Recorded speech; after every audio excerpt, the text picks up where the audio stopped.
पुरानी हवेली का साया उत्तर प्रदेश के एक छोटे से गांव सुसवार में एक बहुत पुरानी हवेली थी।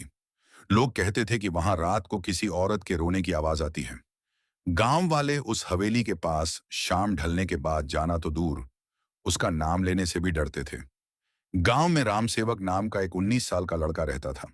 उसे भूत प्रेत जैसी बातों पर बिल्कुल विश्वास नहीं था। एक दिन उसने अपने दोस्तों से कहा, मैं आज रात उस हवेली में जाकर दिखाऊंगा कि वहां कोई भूत नहीं रहता। दोस्तों ने उसे बहुत समझाया, राम सेवक, वहां मत जाना। जो भी गया वो डरा हुआ वापस आया, और कुछ लोग तो बीमार भी पड़ गए।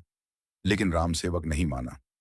आधी रात का सफर, उस रात ठीक 12 बजे राम सेवक हाथ में टॉर्च लेकर हवेली की ओर निकल पड़ा। आसमान में बादल छाए थे, हवा बहुत तेज चल रही थी।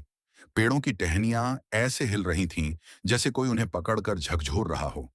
हवेली के पास पहुंचते ही उसे अजीब सी ठंड महसूस हुई।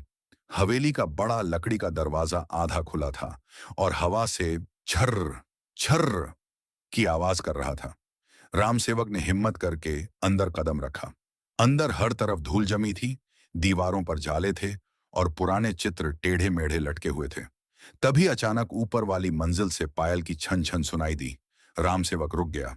कौन है? उसने ऊंची आवाज में पूछा। कोई जवाब नहीं आया। लाल साड़ी वाली औरत राम सेवक धीरे धीरे सीढ़ियां चढ़कर ऊपर गया। जैसे ही वह आखिरी सीढ़ी पर पहुंचा, उसकी टॉर्च एक लंबे गलियारे में पड़ी। गलियारे के आखिर में लाल साड़ी पहने एक औरत खड़ी थी।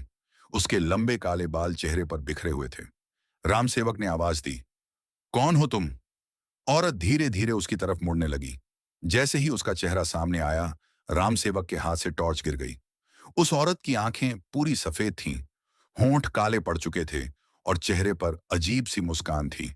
राम सेवक घबराकर पीछे हटने लगा। तभी उस औरत की आवाज गूंजी, तुम भी मुझे छोड़कर चले जाओगे? राम सेवक का गला सूख गया। वह भागने के लिए मुड़ा, लेकिन पीछे सीढ़ियां गायब थीं। अब वहां सिर्फ अंधेरा था।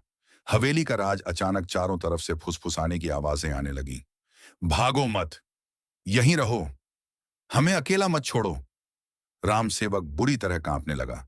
तभी दीवार पर लगी एक पुरानी तस्वीर खुद ब खुद नीचे गिर गई। तस्वीर के पीछे एक पुराना कागज छिपा था। कांपते हाथों से राम सेवक ने उसे उठाया। उसमें लिखा था, मेरा नाम चंद्रकला है। इस हवेली के मालिक ने मुझे धोखे से यहां कैद कर दिया था। मैंने मदद के लिए बहुत पुकारा, लेकिन किसी ने दरवाजा नहीं खोला। मैं इसी हवेली में तड़प तड़प कर मर गई। अब जो भी यहां आता है, मैं उसे जाने नहीं देती। राम सेवक के हाथ कांपने लगे। तभी उसके पीछे वही औरत खड़ी थी। उसने राम सेवक के कंधे पर ठंडा हाथ रखा और बोली, अब तुम मुझे अकेला छोड़कर नहीं जाओगे। अगली सुबह गांव वालों ने देखा कि हवेली का दरवाजा खुला हुआ है। बहुत हिम्मत करके कुछ लोग अंदर गए। हवेली के बीचों बीच राम सेवक बेहोश पड़ा था। उसके बाल सफेद हो चुके थे और चेहरा डर से पत्थर जैसा हो गया था। जब राम सेवक को होश आया, तो वह सिर्फ एक ही बात बार बार बोल रहा था, वो अभी भी वहीं है, लाल साड़ी में, वो मुझे बुला रही है। उस दिन के बाद रामसेवक कभी सामान्य नहीं हो पाया। वह हर रात चीखते हुए उठ जाता और कहता कि हवेली की खिड़की पर वही औरत खड़ी उसे देख रही है। गांव वालों ने उस हवेली के चारों ओर दीवार बनवा दी, लेकिन आज भी बरसात की अंधेरी रातों में उस हवेली से पायल की छन छन और एक औरत के रोने की आवाज सुनाई देती है। और अगर कोई ध्यान से सुने, तो एक धीमी फुसफुसाहट आज भी सुनाई देती है।